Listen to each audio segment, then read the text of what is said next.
Hello YouTubers, and welcome to tonight's beer review, which I am dubbing the Bed and Barbecue review. Why the Bed and Barbecue review? Because, as you can see, I have my new bed, and it is good for my back. And barbecue because I went out to a barbecue restaurant with my mother this evening, and I ate a lot of barbecue, and I had a single glass of bourbon, which has more or less burned its way through my system already, since it's been like about an hour and a half. Inclusive of a large meal. And when I got home, I went and pounded an energy drink so I could be all peppy in my usual lively self for this review. And what are we reviewing tonight? We are reviewing something from the Growler, Three Peaks. And what is it that we are reviewing? We are reviewing She's Got Sauce Rye Saison by Waikiki Brewing. Now, I don't think I've really reviewed anything from the Growler from Waikiki Brewing. Kind of looking forward to it, as you know. I like sours, I like funk, I like big butts, and I cannot lie. No, just kidding. Yes, the other brothers will drink rye, and I'm one of the other brothers, I suppose. But without further ado, let's get to this. So, rye Saison, brewed using Saison yeast, and with rye in the malt base. 6.15 ABV. So, nothing too heavy, but also not too sessionable either. Let's get to this, shall we? As soon as I can open it. And there we go. Going to be pouring it into the tulip.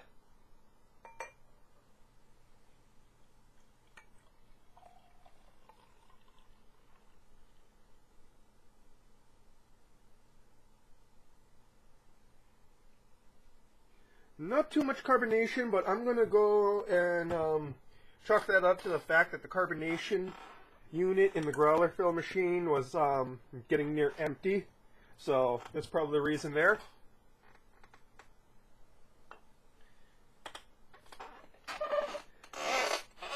So, nice yellow-orange color. Almost clear, hint of translucency, with a white, fizzy to fluffy head. Fairly thin carbonation-wise, likely due to the carbonation unit. Like I said, the carbonation unit in the growler fill machine being almost empty.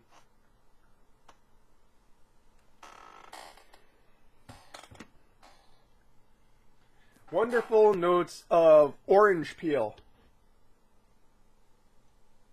Cloves, baking spice almost. Oddly enough, hints of mint as well for some reason. That's what I'm catching, sorry. Phenolic notes, estery notes. Bananas and oranges. And when I say oranges, I mean more like orange peel, orange flavor. Not so much on the citrus side, but more on the orange end of things. You know, the sweet part of it. Hints of bubblegum and juicy fruit as well. All in all, nicely smelling. It's rather sad that the carbonation is more or less gone to this.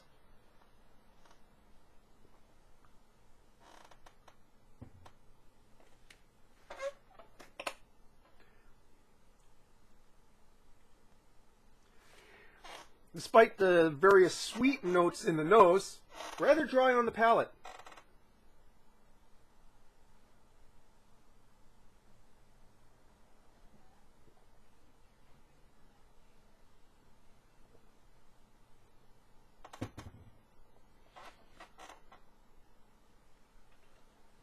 Drier orange peel in the long finish.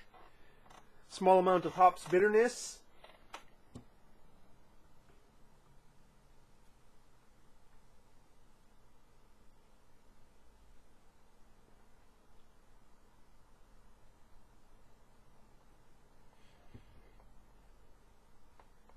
Not too much effervescent notes, but as I said, as I noted, again, carbonation issues with this beer.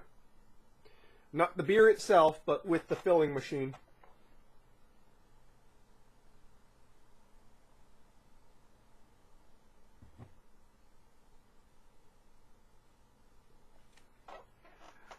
Bubblegum and banana notes up front.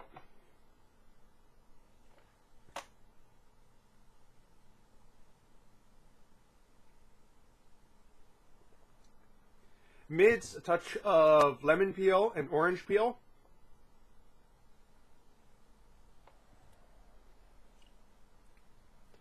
Somewhat astringent mouthfeel, just a little bit.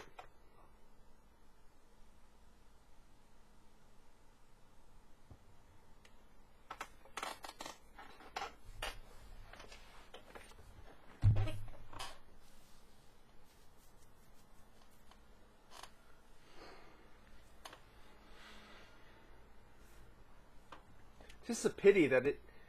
I really want to give this one another shot, well carbonated. It seems like it'd be quite nice.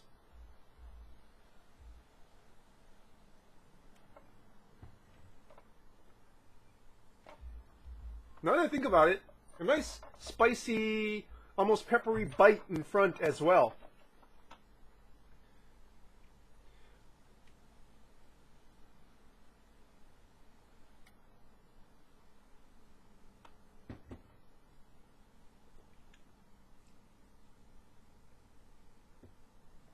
Peppery bite is pretty big. Again, it kind of goes to show how important all the other aspects of the beer kind of come together. I can see how well this would work if the carbonation level were right. Just due to the fact that all of a sudden all the more volatile, effervescent notes are very muted.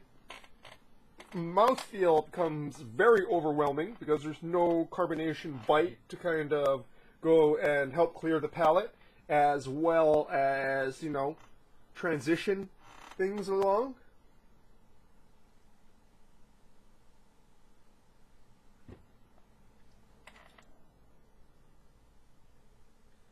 And I'm almost debating whether or not, no, I'm probably going to put this review up. I'm probably not going to go and have another growler filled because,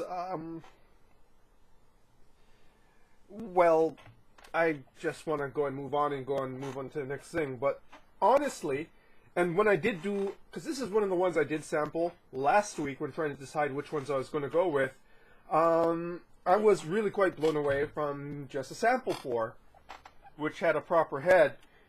And this, right now, which is fairly flat and kind of underwhelming, you know, yeah. So what was so awesome about that beer that I had last week? Well, it was just this perfect melding of the rye and the malt bill, so the orange notes really popping out, peppery spice, and then the Saison funk. And the funk is actually very muted in this. There's some in the mid palate there, but I'm starting to realize a lot of that funk is an effervescent thing, or it blends with the mouthfeel to create like a unified experience, unified tasting experience, as it were.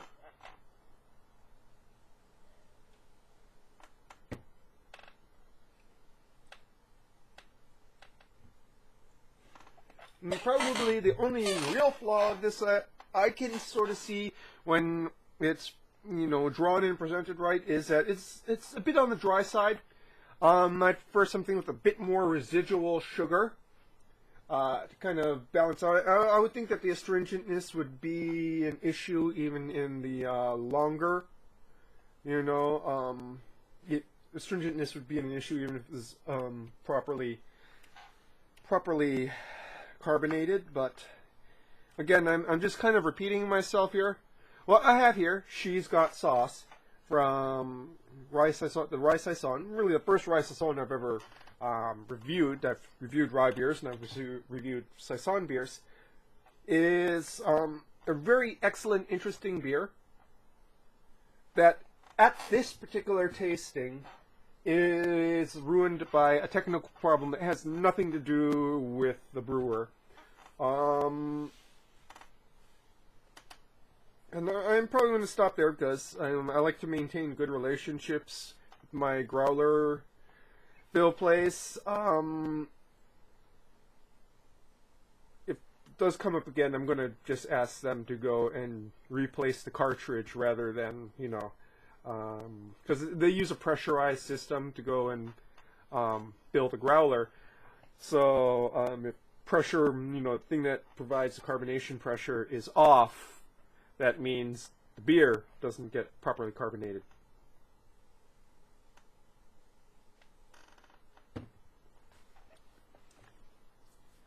And while that probably wouldn't be as big of a problem with, say, a porter or a stout, or, you know, an English ale, it is something that's an issue with a Saison, a Belgian-style beer.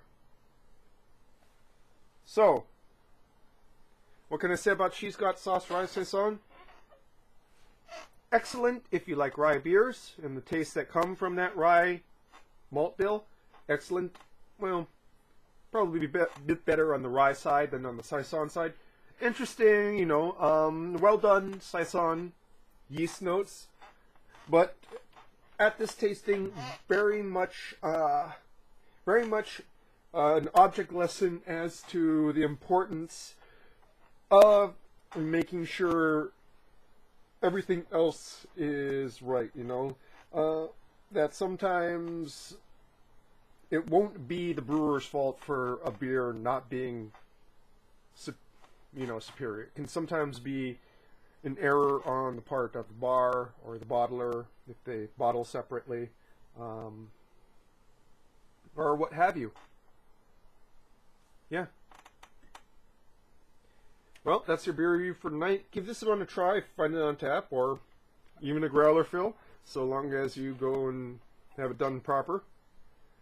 And that is your beer review for tonight, folks. Cheers.